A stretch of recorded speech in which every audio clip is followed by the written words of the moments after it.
Hello everyone, so welcome to digital marketing basics. दोस्तों, इस course में हम लोग डिजिटल मार्केटिंग रिलेटेड वो सारे चीज़ों के बारे में बात करेंगे जिसको जान लेने से डिजिटल मार्केटिंग के फील्ड में आपकी बहुत अच्छी पकड़ बन जाएगी। आजकल जो हमारे अराउंड ये कोविड का इतना सारा प्रॉब्लम्स चल रहा है, इस चीज़ ने हमारे मार्केटिंग को और इन्फोर्स कर दिया है कि हमारे जो बिजनेसेस है उसको हम ऑनलाइन लेके जा सके। एक अनटैप्ड मार्केट यहाँ पे खुल गया है स्टूडेंट्स के लिए, फ्रीलांसर्स के लिए, पार्ट टाइमर्स के लिए, कि आप लोग इस डोमेन में आए और उन बिजनेसमैन की हेल्प करें, बिजनेसेस की हेल्प करें, सबको ऑनलाइन ले जाने के लिए। सो डिजिटल मार्केटिंग, जैसा आप ऑलरेडी जानते होंगे, एक मीडियम है, एक तरीका है जिससे हम लोग मार्केटिंग को डिजिटल यानी कि ऑनलाइन सर्च इंजन के थ्रू, कंटेंट मार्केटिंग के थ्रू, सोशल मीडिया, इन सबको यूज़ करके हम लोग मार्केट कर सकते हैं। सो नॉर्मली अगर आप देखेंगे तो सारे टाइप के जो हमारे मार्केटिंग स्ट्रैटेजीज जो अभी तक चले आ रहे हैं वो सब ट्रेडिशनल होते हैं। जिस तरह से हम लोग न्यूज़पेपर में एडवर्टाइजमेंट वगैरह देते हैं ना, वो सब ट्रेडिशनल मार्केटिंग के अंदर आता है। डिजिटल मार्केटिंग इसलिए भी बहुत ज़रूरी है क्योंकि आप यहाँ पे बहुत कम अमाउंट के साथ अपना जो मार्केटिंग है वो कर सकते हैं। बहुत अच्छी तरीके से आप टारगेटिंग कर सकते हैं, एग्जैक्ट लोगों तक अपना ऐड दिखा सकते हैं। और मज़े की बात तो ये है कि आजकल हर कोई मोबाइल यूज़ कर रहा है, डिजिटल डिवाइसेस यूज़ कर रहा है। सो अगर आप करेक्ट टाइम पे, सही जगह और सही टाइम पे अगर आप पहुंचना चाहते हैं, वो सिर्फ और सिर्फ डिजिटल मार्केटिंग के थ्रू ही पॉसिबल है।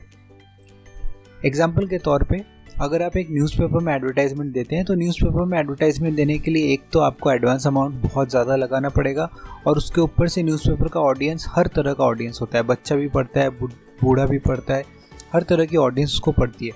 लेकिन वही चीज़ अगर आप डिजिटल मार्केटिंग के थ्रू अपना एडवर्टाइजमेंट देते हैं तो आप बहुत प्रिसाइज टारगेटिंग कर सकते हैं और एग्जैक्ट उन्हीं लोगों को अपना एडवर्टाइजमेंट दिखा सकते हैं जिनको आप दिखाना चाहते हैं। सो वो सारे स्ट्रैटेजीज के बारे में हम लोग इस कोर्स में बात करेंगे। तो चलिए शुरू करते हैं। So digital marketing plan and strategy. सबसे पहले हम लोगों को ये जानना पड़ेगा कि अगर हम लोग डिजिटल मार्केटिंग करना चाहते हैं तो हम लोगों को इन सब चीज़ों के बारे में थोड़ी नॉलेज होनी चाहिए। तो डिजिटल मार्केटिंग प्लान और स्ट्रैटेजी अगर आप करना चाहते हैं तो आपको इन 5 चीज़ों के बारे में जानना पड़ेगा। Marketing goals, understanding the buyer, inbound marketing, direct response advertising और रोल आउट। इन सब चीज़ों के बारे में मैं आगे आपको बताता चलूँगा, बट आप ये समझ लीजिए कि इनको जब आप डिसाइड कर लेंगे अपने स्ट्रैटेजी में, इनको इनकॉर्पोरेट कर लेंगे, तो आप बहुत बढ़िया तरीके से अपना जो डिजिटल मार्केटिंग का स्ट्रैटेजी है वो आप अपने बिजनेस के लिए बना सकते हैं। और अगर आप एक जॉब कर रहे हैं या फिर आप फ्रीलांसर है, पार्ट टाइमर्स हैं, तो आप दूसरे बिजनेसेस के लिए ये स्ट्रैटेजी बना सकते हैं। सिर्फ इतना ही नहीं दोस्तों, आप कुछ भी करते हैं लाइफ में, उसमें एक प्लानिंग की रिक्वायरमेंट होती है, राइट?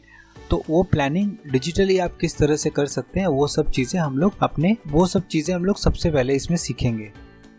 मैं ओपन करता हूँ अपना फर्स्ट स्लाइड, मार्केटिंग गोल्स और ऑब्जेक्टिव। सो जब भी हम ट्रेडिशनली मार्केटिंग करते हैं या हम ट्रेडिशनली अपने लाइफ में कुछ भी करते हैं तो हम लोगों को एक गोल की ज़रूरत होती है। अनटिल अनलेस आपके पास एक गोल है, आप डिसाइड नहीं कर सकते कि आपको क्या चाहिए। उसके बगैर आप ना इन्वेस्टमेंट कर पाएंगे, ना तो आप एग्जीक्यूशन कर पाएंगे। सो हम लोग यहाँ पे डिजिटली कुछ ऐसे गोल्स देख लेते हैं जिनके हिसाब से हम लोगों का आगे डिजिटल जर्नी डिसाइड होने वाला है।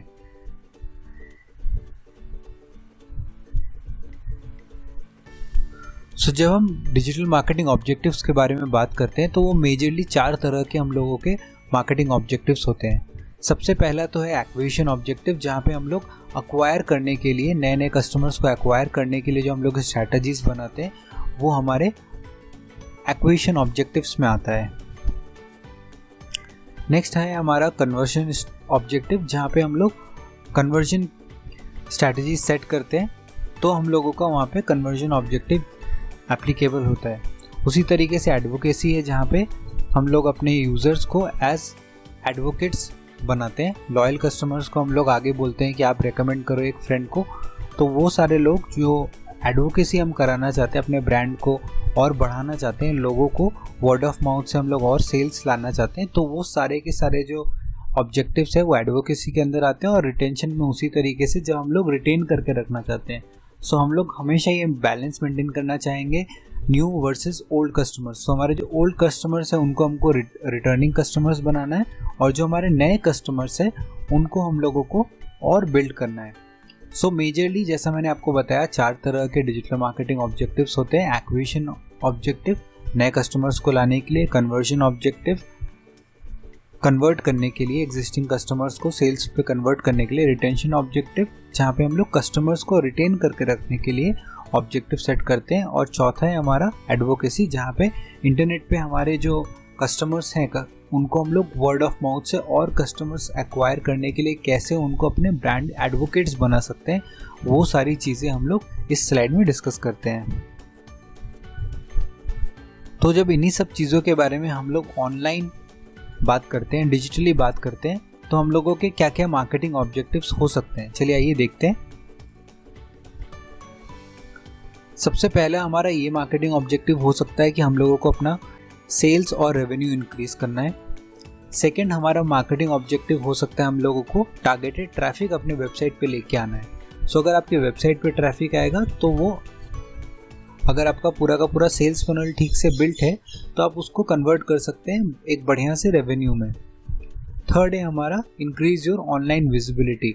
आप जो अपना बिजनेस है उसको आप किस तरह से ऑनलाइन लेके जा सकते हैं, वो भी आपका एक मार्केटिंग ऑब्जेक्टिव हो सकता है। और एग्जैक्टली उसी तरीके से फोर्थ है रैंक नंबर 1 ऑन गूगल, ताकि जो आपको इतना सारा जो फ्री ट्रैफिक है, जो लोग आप सर्च कर रहे हैं आपके बिजनेस के बारे में, आपके बिजनेस से रिलेटेड टर्म्स को सर्च कर रहे हैं, तो किस तरीके से आप गूगल के टॉप रिजल्ट्स में आ सकें ताकि आपका जो बिजनेस है वो एक्सपोनेंशियली ग्रो कर सके। सो इस तरह के कुछ मार्केटिंग ऑब्जेक्टिव्स आप अपने बिजनेस के लिए सेट कर सकते हैं। चलिए हम लोग देख लेते हैं, अगर इसी को हम लोग और ब्रेक डाउन करके बात करना चाहें कि मार्केटिंग ऑब्जेक्टिव किस तरह का होता है, एक्चुअल मार्केटिंग ऑब्जेक्टिव किस तरह का होता है, तो हम लोग एक नेक्स्ट अपना जो स्लाइड है वो देख लेते हैं। सो जैसा हमने पिछले वाले स्लाइड में बात किया था, मार्केटिंग ऑब्जेक्टिव समवॉट देखिए यहाँ पे वैसा ही है, बट हम लोग और ड्रिप डाउन करके हम लोग एग्जैक्ट मेंशन करते हैं कि हम लोगों को किस टाइप का ऑब्जेक्टिव सेट करना है। सो यहाँ पे देखिए, जैसे अगर आपको सेल्स इंक्रीज करने का अगर ऑब्जेक्टिव सेट करना है तो आपका मार्केटिंग ऑब्जेक्टिव होना चाहिए increase sales by 10% from existing customer by the end of year.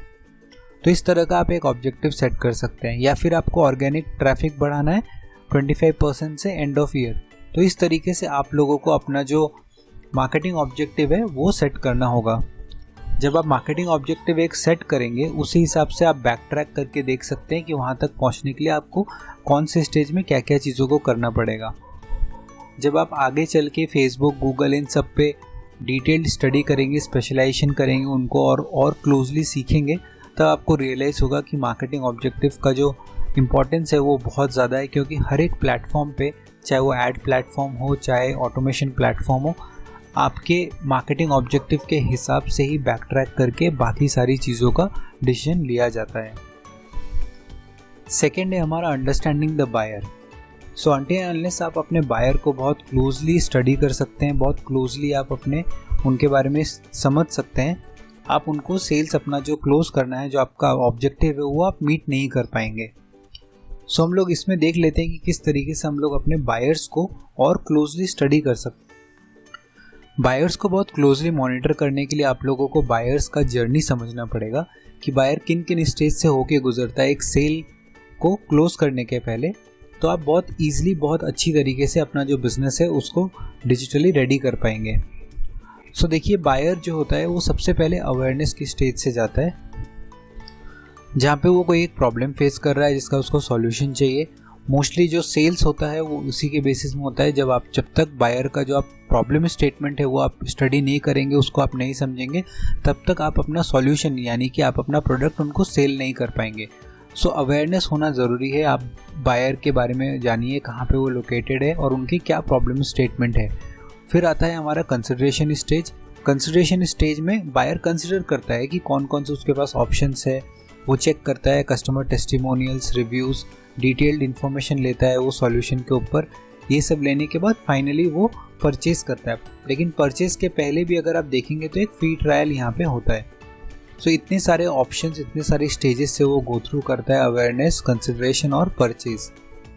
ठीक है, और ये हर एक स्टेज में यहाँ पे आपका ये बिज़नेस लोकेटेड है। हर एक स्टेज में आप उनसे उनका डिटेल्स लेना चाहते हैं, इसीलिए आप उनको पूछते हैं कि not ready to move to the next step, तो आप उनका ईमेल कैप्चर करते हैं। सो ये वो स्टेज है जहाँ पे आप अपने लीड्स का नर्चर करते हैं, आप उनके प्रॉब्लम्स का सॉल्यूशन देने की उनको कोशिश करते हैं और उनको धीरे धीरे इस प्रोसेस से आप आगे लेके जाते हैं ताकि वो एक परचेज को कंप्लीट कर सके। सो ये जो प्रोसेस है अवेयरनेस से लेके कंसिडरेशन से लेके परचेज तक, इसको समझना बहुत ज़रूरी है। अगर आप बायर का जर्नी नहीं समझेंगे तो आप इसके फुल पोटेंशियल को अनलॉक नहीं कर पाएंगे। सो दोस्तों, इस वीडियो को हम लोग यहीं तक रखते हैं, बायर्स जर्नी तक। आगे और इंटरेस्टिंग चीज़ें सीखेंगे। फिलहाल के लिए थैंक यू सो मच।